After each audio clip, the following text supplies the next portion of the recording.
sur la route de Calcutta au Cachemire en passant par New Delhi. L'homme que je surveillais était dans l'autre voiture. Il s'appelait Blatta. Le moment viendrait où il transmettrait des renseignements de l'autre côté. Et je tenais à être là quand il les transmettrait.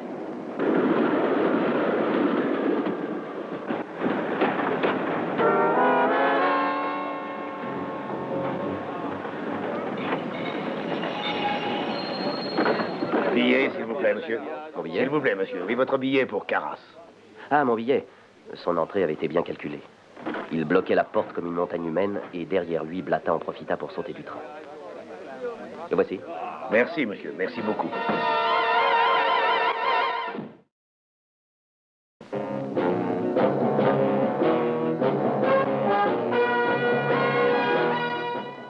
Tous les gouvernements ont leurs services secrets.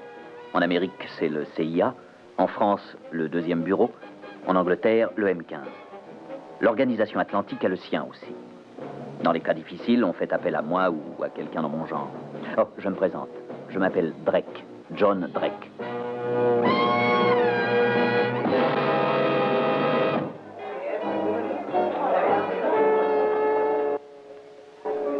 Carras était un endroit étouffant, brouillant de vermine.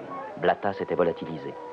La seule personne qui pouvait m'aider, c'était notre agent local, un certain Banerjee, écrivain public de son état. Voyons d'abord ce que désire ce noble étranger. Je reviendrai tout à l'heure. Merci. On m'a dit que vous aviez le secret de beaucoup de dialectes. Oh, hélas. Ceci est écrit dans un obscur idiome, le tamil. Je ne connais guère que 15 langues et 130 dialectes, mais le tamil est un vieil et obscur langage. Sauriez-vous le lire? Oui, monsieur Drake. Je saurais le lire. Que puis-je faire pour vous? J'ai suivi pas à pas cet homme pendant près de 8 jours. Le cancrelat? Quoi? C'est ainsi qu'on le nomme dans ce pays-ci. Il a sauté du train aujourd'hui, je l'ai perdu dans la confusion de l'arrivée. Ah, c'est que l'arrivée de ce train est un vrai événement local et il y a toujours une telle cohue. J'ai l'impression que cette fois, j'ai bénéficié d'une bousculade bien faite. Je vais retrouver cet homme, et vite. Oh, vous n'avez qu'à me laisser faire, monsieur Drake. J'enverrai quelqu'un vous voir dès que j'apprendrai quelque chose. J'ai besoin d'une auto. Nous avons un garage, géré par un Anglais, monsieur, un certain Waters, Rollo Waters. Mais quoi? Mais il est plutôt dangereux. Pas réellement méchant, mais sa langue est aussi preste que celle d'une vieille corneille. Il adore boire. C'est la chaleur. À part ça, c'est un remarquable mécanicien. Merci de votre obligeance. Venez, Fleur d'Abradier.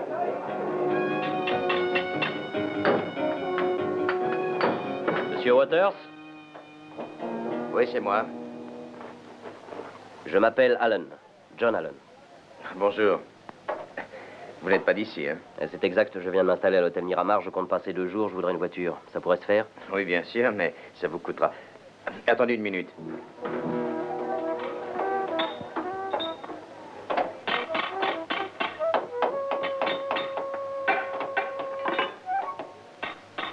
Rollo. Rollo. Excusez pour ce chahut. Est-ce qu'il va vous falloir longtemps? Ces freins sont dangereux, vous savez. Surtout sur des routes de montagne. Enfin, ce sera pas dans 2 heures.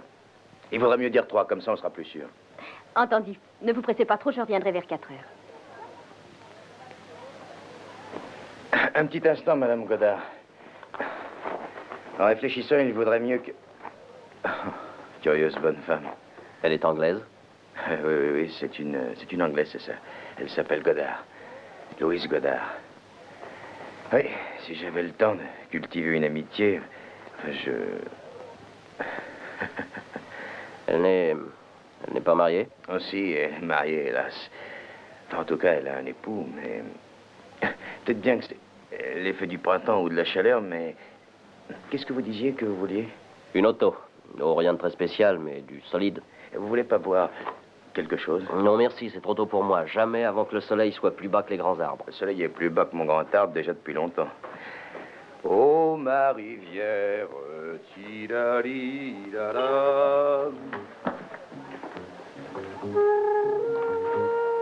C'est Banerjee qui t'envoie? Tidala. Êtes-vous sûr que vous ne changerez pas d'avis? Le temps est vraiment chaud.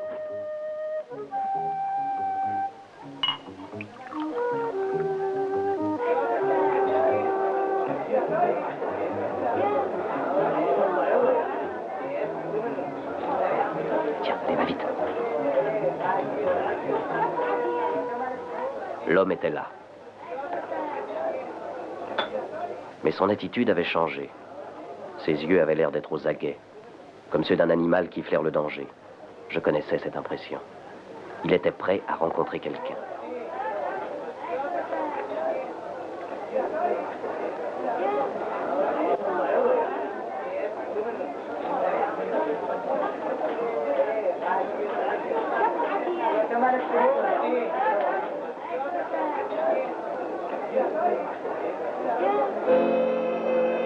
Le contact était établi. J'allais suivre quelqu'un d'autre. Louise Godard. Il était essentiel que je connaisse la filière par laquelle les renseignements secrets sortaient du pays, passaient au nord et franchissaient la barrière de l'Himalaya. Waters.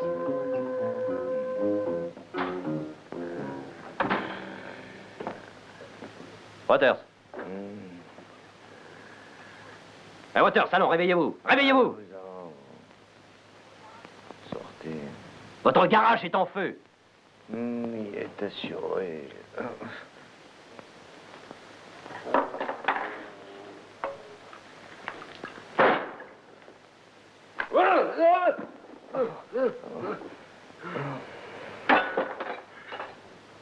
Waters, vous avez parlé de route, de montagne, quand vous avez parlé à cette femme aujourd'hui.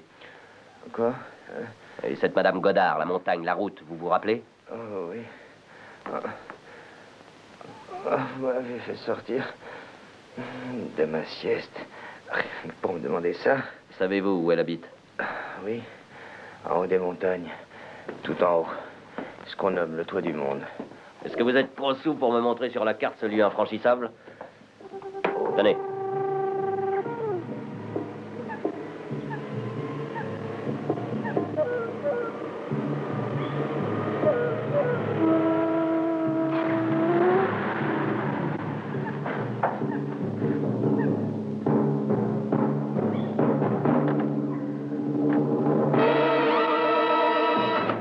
Bonjour, monsieur. Ah, bonjour. Salut. Mon nom est Godard. Noël Godard. Et moi, Allen. John Allen. J'ai l'impression que je me suis égaré dans les montagnes. Oui, c'est un petit coin assez escarpé, n'est-ce pas? Il est heureux que vous nous ayez découvert. Oui. Mais c'est une mangouste. Oui, c'en est une. Vous voulez entrer vous rafraîchir? Oh. Bon, c'est trop gentil à vous, mais... Entrez donc. Panard. Oui, monsieur. Sachez que je vous bénis d'être arrivé ici, monsieur Allen. La vie est bien privée d'imprévus ici, dans ces montagnes. Les mois s'étirent, monotones, loin de l'action. 3 hommes sont passés sur ce chemin. 3 en 5 ans, pas plus. C'est vraiment un record, n'est-ce pas? Un whisky? Volontiers, je vous remercie. La femme qui est sur la photo est ma femme, Louise. Elle est ravissante. Oui, elle est très jolie. Et l'homme qui est au milieu de la photo, c'est Van Horner, ou plutôt c'était. L'alpiniste? Oui. Oui, il a été tué sur l'Everest 3 mois après cette photo, pour être exact. Étrange, n'est-ce pas? Voyez-vous, je crois qu'il savait que la montagne serait sa tombe. Il savait? Oui, enfin, il me l'avait avoué. Et il a essayé tout de même. Oui, monsieur Allen, c'est chose courante. Les amoureux de la montagne sont ainsi. Oh, merci, Pana. Servez-vous, monsieur. Merci. Je vous remercie beaucoup. Merci. Oh, ça va, Pana. Écoutez, monsieur Allen, pourquoi ne restez-vous pas à souper? En fait, passez dans la nuit. Oh, c'est extrêmement gentil à vous, mais à vous dire vrai, je ne peux pas m'attarder. Vous attardez. Oui, maintenant, je regrette presque que vous soyez venu. Vous semblez ne pas réaliser combien la compagnie prend d'importance ici. C'est toujours ainsi. On arrive ici et on s'en va comme si c'était... Ah. Non, je suis désolé, monsieur Allen. Ce qui me désole, c'est que je vis trop seul. Eh bien, réflexion faite, mon temps m'appartient pendant au moins 2 jours. Croyez que vous serez plus que le bienvenu. L'air qu'on respire dans ces montagnes stimule et fortifie, mais l'esprit, au contraire, s'anémie dans toute cette solitude. Mais croyez-vous que ce soit un drame? Non, non, je suppose que non. Alors, vous restez. Volontiers. Ah, c'est sûrement ma femme qui vient. Louise, excusez-moi. Oh, ne faites pas de cérémonie, hein, servez-vous. Merci infiniment. Bonjour, chérie. Bonjour, mon chéri. À qui est cet auto? Non, un monsieur intéressant, ma foi. Égaré dans les montagnes. Je lui ai demandé d'entrer se rafraîchir. Ah. Tu as vu Blatta? Oui, Tout s'est bien passé? bien sûr. Bon. Et il y a longtemps qu'il est ici? Oh, non, mon chéri. Je vais te le présenter. Oh, monsieur Allen, je voudrais vous présenter ma femme. Enchanté, Madame Godard. Enchantée. Je venais juste de dire à M. Allen qu'il est seulement notre 4e visiteur en 5 ans. Et je me suis égaré dans les montagnes. Ah, ça peut arriver à n'importe qui, et même à nous. La route ne conduisait nulle part, j'ai dû m'arrêter. J'ai grand peur d'avoir légèrement endommagé ma voiture. Eh bien, le dîner sera dans 1 heure, d'accord, M. Allen? Oui, bien sûr. Parfait. Voulez-vous m'excuser, monsieur? Mon mari est très bon organisateur. Ah oui? Il a été directeur administratif des affaires gouvernementales des Indes pendant 10 ans. Ah, c'est vrai? Il n'a pas l'air d'en avoir l'âge. Qu'est-ce qui vous a conduit au sommet de cette montagne? Je suis minéralogiste et en ce moment, je suis en tournée de travail pour une entreprise minière, rapport analytique, etc. Et c'est d'après vos rapports que les choses se font? Oui, quelquefois, en tout cas, je l'espère, évidemment. Travaillez-vous toujours seul? Oui, nous sommes une très petite organisation. Et qu'est-ce que vous espérez trouver dans nos montagnes? De l'uranium, par exemple. Bien sûr, on ne le saura que lorsqu'on aura creusé. Il y a des surfaces extrêmement trompeuses. Et je me souviens qu'un jour, dans le Colorado... Oh, excusez-moi, le bon organisateur a oublié quelque chose. Je reviens dans un moment.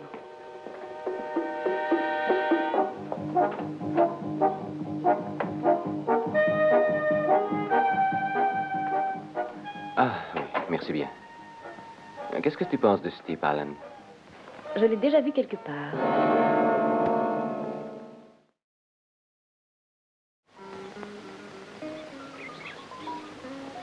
Un instant. Allons, encore une pour la célèbre collection Goddard. C'est un Polaroid? Oui. Excusez-moi une petite minute. Oui.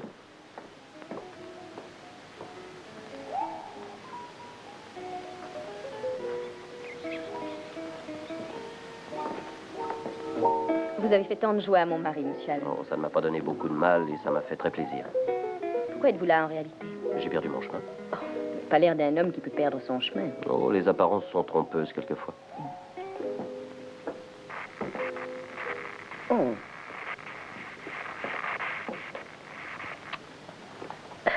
Nous sommes vraiment bien mal équipés. C'est l'un des désavantages de la vie que nous menons sur cette montagne.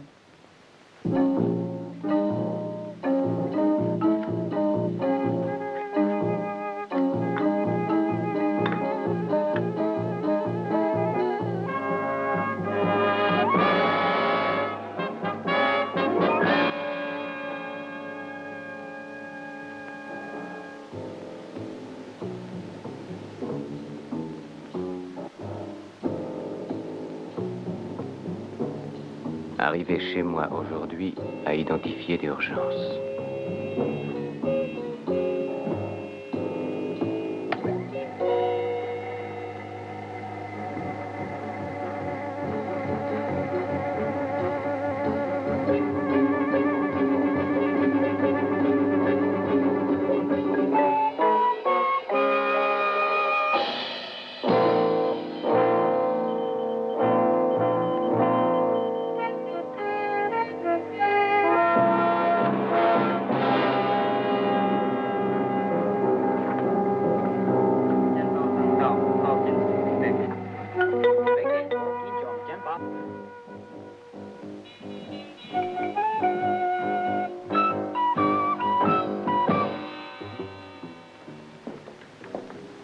Une thérapeutique qui nous coûte environ $20 par jour. À peu près, oui. Dans combien de temps quelqu'un dira-t-il que le compte est soldé?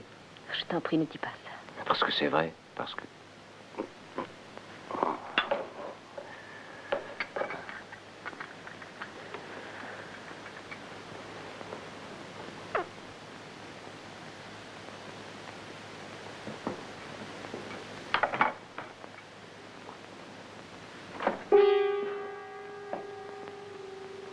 Tu es inquiète au sujet de cet homme, n'est-ce pas? Oui.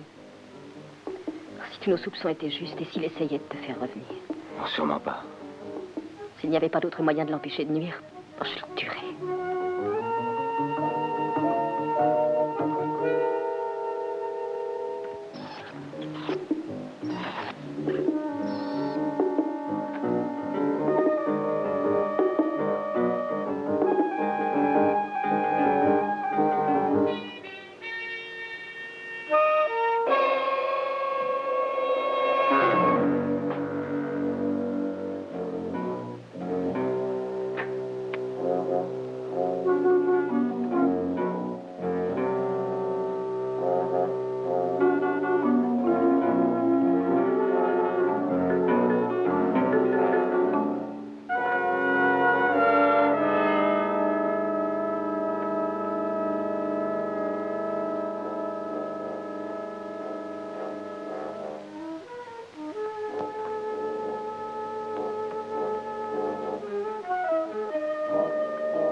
C'était donc le cœur même de tout leur réseau d'espionnage.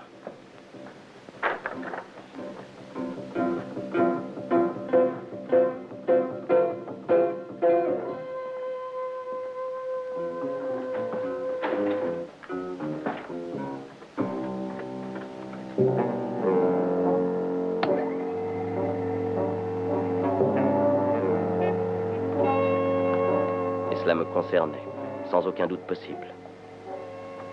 Ma condamnation à mort. John Drake, agent de l'organisation Atlantique, a éliminé.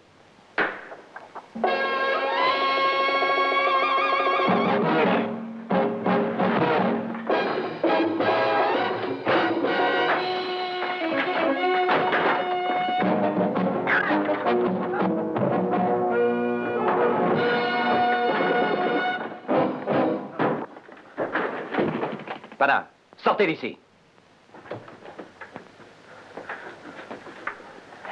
Eh bien, monsieur Allen, vous devez admettre qu'il est assez bizarre de vous voir ici à cette heure.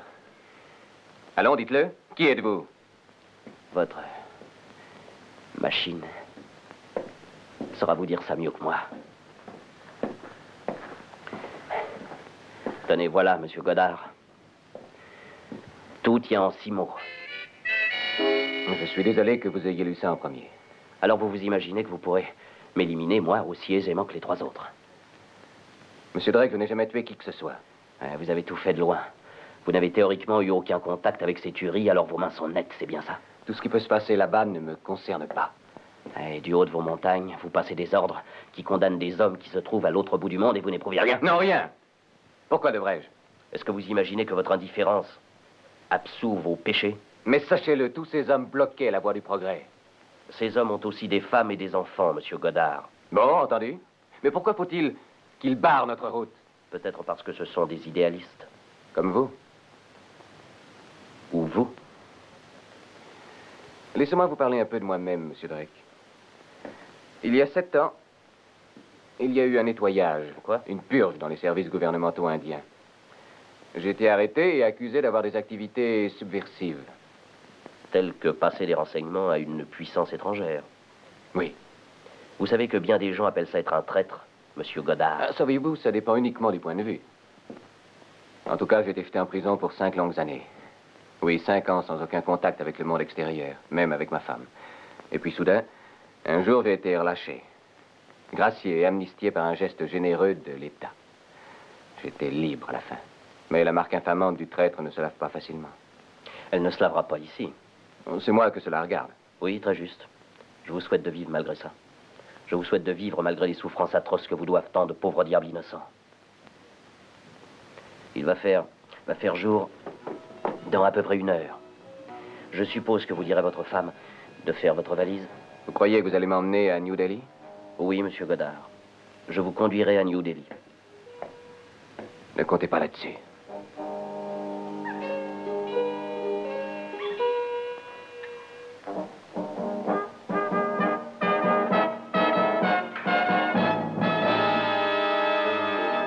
Vous devez être fier de votre triomphe, monsieur Drake.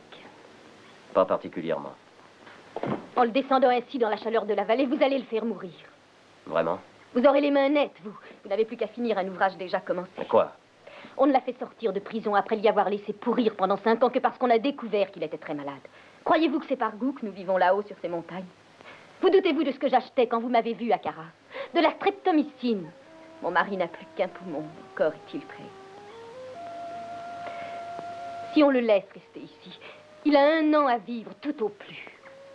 Si on le ramène dans la vallée, il mourra en l'espace de quelques heures. Je suis désolé, j'ai bien peur d'être... Oh, obligé. il ne m'en dira pas votre pitié. Il n'y a que moi qui ferai ça pour lui. Je n'ai guère le choix. Votre mari serait le premier à être d'accord là-dessus.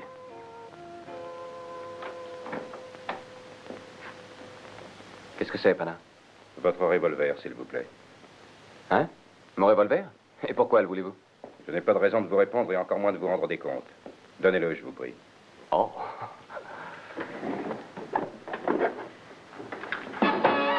Pendant tant que je tiendrai cette arme, vous ne dépendrez que de moi et vous me rendrez des comptes. Maintenant, sortez. Allons, sortez. Vous croyez donc être à l'abri de la mort, monsieur Drake? Je n'ai pas entrepris ce voyage sans que quelqu'un soit prévenu de l'endroit où j'allais. Me tuer serait signer votre propre arrêt de mort. Vous croyez que ça me ferait quelque chose de mourir si mon mari mourait? Qu'est-ce qui doit mourir? Moi? Noël, Je t'apporte ton sac. veux-tu réellement t'en aller? Enfin, il faudra bien que je revienne. Cet endroit va me manquer, il m'avait fait tellement de bien. Il serait temps de partir.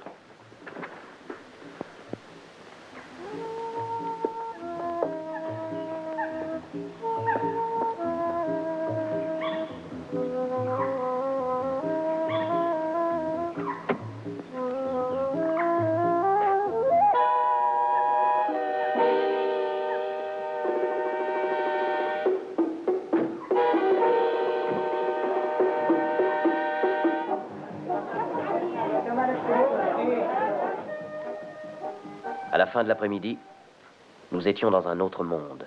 Un monde étouffant, aussi torride qu'un four. Une de ces journées pénibles qui précèdent la mousson. Notre avion était en retard. Il n'arrivait toujours pas. Louise Godard n'avait pas menti. À mesure que le temps passait, je le voyais s'effondrer. C'était terrifiant. Et j'étais responsable de ça. Je vais tâcher d'avoir un avion. Je reviens aussitôt que je l'aurai. Il faut y retourner. Il est encore temps. Non, non, Mais tu dois y retourner. non, non, chérie. Dans l'auto, la seringue hypodermique. Non, je t'en prie, chérie, je t'en prie. Mais il est impossible d'avoir un appareil ici. Maintenant, c'est trop tard. Alors je saurais arranger ça. Tout ce que je vous demande, c'est de m'avoir un téléphone qui marche et d'envoyer quelqu'un chez Godard pour détruire tout cet équipement. Voulez-vous? Oui.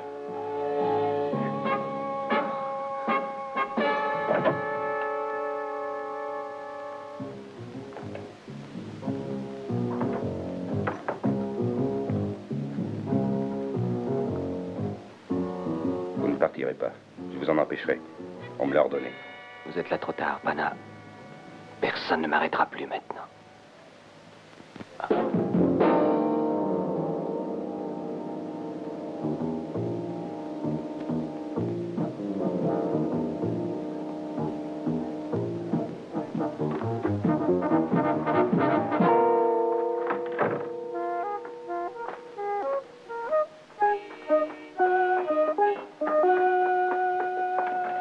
Tiens, voilà, chérie. Noël.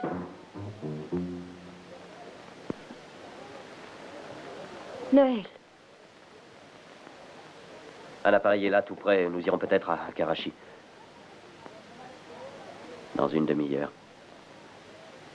Ça n'a plus d'importance. On devrait bien le ramener là-haut, sur la montagne.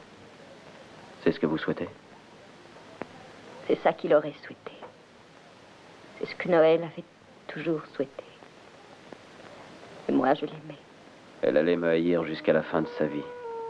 Mais je crois que lui, il aurait peut-être compris que j'avais fait mon métier.